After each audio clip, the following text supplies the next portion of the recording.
And so why do I question the commitment to Social Security?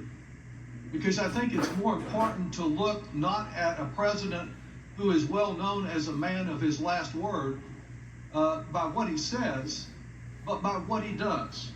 And what he has done is to appoint a man who has called Social Security a Ponzi scheme, who this week has attacked the programs that Americans pay into in every paycheck, Medicare and Social Security, as being entitlements. Yes, you should be entitled to what you pay into over your work life for your Medicare and your Social Security, but he says it's a Ponzi scheme and that entitlements are the place to cut. So that's the first place. The person he chose to raid Social Security does not believe in Social Security. Number two is that we have seen this president come, not unlike the chairman of the committee this morning, but provoking much more extended laughter from Republicans in his recent speech to Congress. And what was this laughter about?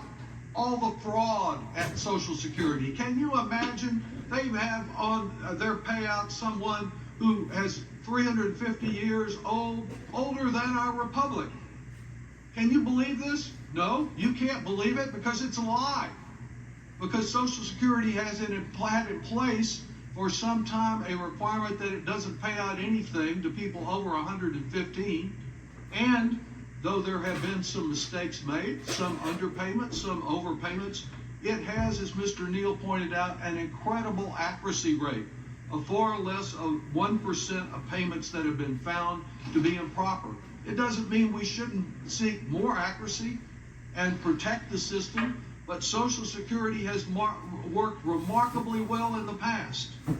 And that takes me to the third thing that President Trump has done that is inconsistent with his claim that he will protect Social Security and won't switch his word around as he has done on one public issue after another, and that is the determined effort of this administration to wreck the Social Security Administration. Those checks don't come down as manna from heaven. They come down because there is a dedicated workforce that is ensuring that Social Security continues to pay out month after month.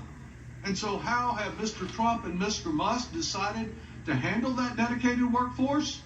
They are cutting it by 7,000 people. And among those 7,000 people are 50 that are particularly important.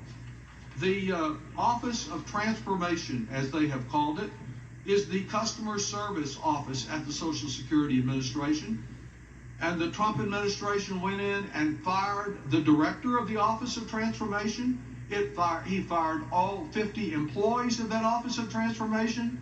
So guess what? When the shortage of employees to get the checks out dependably occurs, people are going to say, well, Social Security is just not like it used to be. It can't deliver. It's not working. It's like the post office, which they want to privatize. It's not getting our checks. We can't count on it anymore.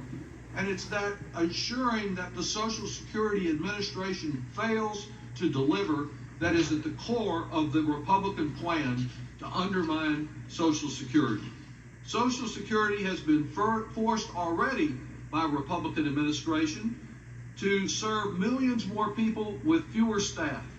In 2010, they had 67,000 workers ensuring timely and accurate payments to 60 million Americans.